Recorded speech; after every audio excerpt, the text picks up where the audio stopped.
Nuo amžių glūdumos ąžuolai buvo stiprybės, išminties ir gyvybės simbolis. Lietuvoje juos garbino senoliai, apdainavo dainiai, apie juos kūrė sakmes ir pasakas. Jų plačios šakos siekia dangų, o gilios šaknis įaugusios į žemę, kaip ir mūsų kultūra, į gamtą.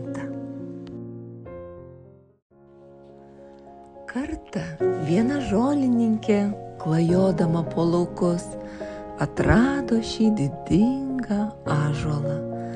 Tai buvo meilė iš pirmo žvilgsnio. Ji su vyru nusprendė, čia bus mūsų namai.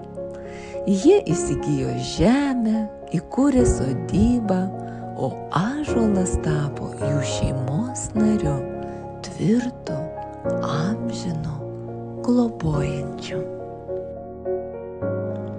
Šis ąžuolas nėra tik medis, jis įkvepia, ramina, vienija.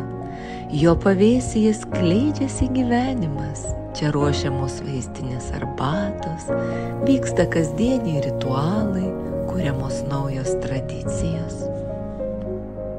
Po jo šakomis šeima švenčia kalendorinės šventes, mini protėvius, dalijasi šilčiausiais pokalbiais.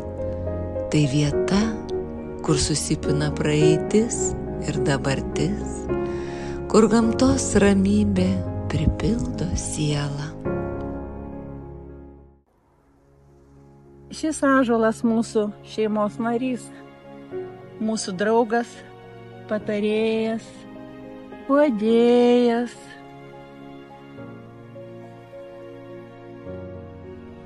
Tegul šis medis ir toliau jungia žmogų su gamta. Tegul Lietuvoje ąžuolai žaliuoja per amžius.